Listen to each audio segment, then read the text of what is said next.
Now, trace wire, swivels, snippers, and hook nut tester.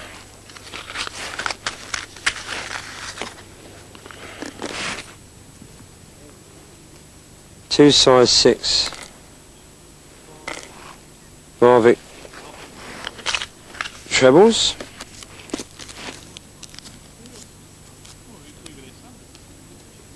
Nice strong swivel.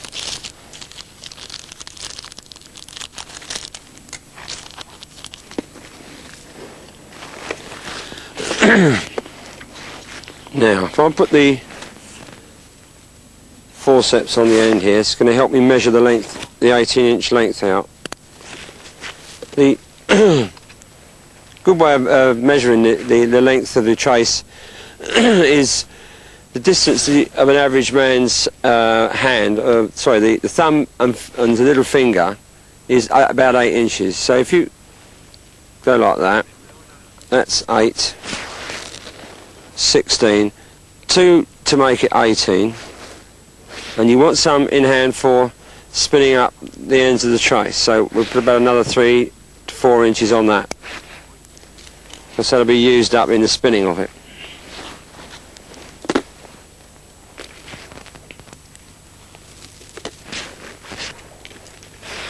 Now what I do is I go twice through the eye,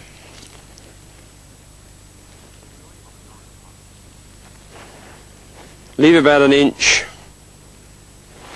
to spin in, and pull this, close up your little loop like so.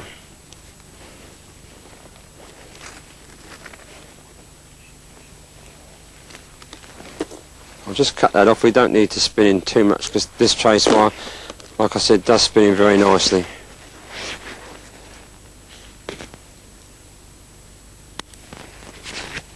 Now what I'll do is I'll put the trace wire out at 18 inches, sorry, at 90 degrees, and just spin it in. It doesn't have to be touching turns, but it looks nice and neat if it is. As you see, you spin the ends in nicely.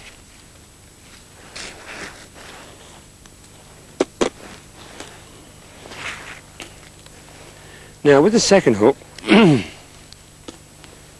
your spacing can be different depending on the bait size you're going to use. If you're using a small bait and you're mounting it horizontally in the, say if you're under a float and you're mounting the bait horizontally in the water like so, you would have the spacing about 2 to 3 inches, so that one can go in the bottom. Your bottom treble can go in the pectoral fin, and that can go in the back like that.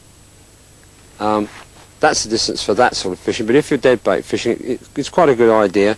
There's lots of different ways of doing it, and the way I'm doing it at the moment myself is to be about 4 inches apart.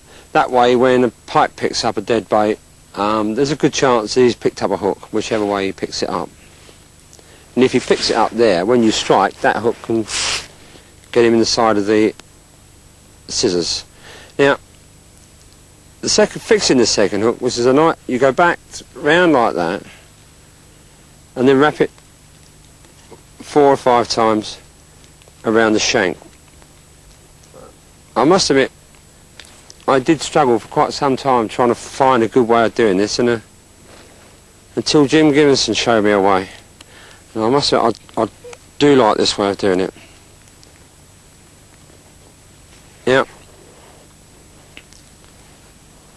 that's it. Now we'll put the swivel on.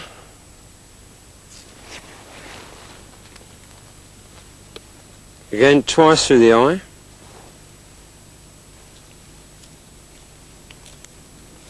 Pull back and lock onto the swivel with the forceps to help you spin it. Like I say, don't need to sit there spinning it all day with a long end. This particular wire you can do it with, but not all trace wires you can. Some of the trace wires you need longer ends to spin in. There you are. That's a real close one, that one. Now what I do now is I use my hook knot tester. The reason for this is that everything's got to be good and strong and reliable. Number one, for us to catch the fish, to get the fish out, and number two, for the fish's sake, because you don't want to leave trebles in fish, because you could kill them. Now what I do now is I just give it a real good tug, and you know that everything's tight, and there's your trace. Let's get that off of there.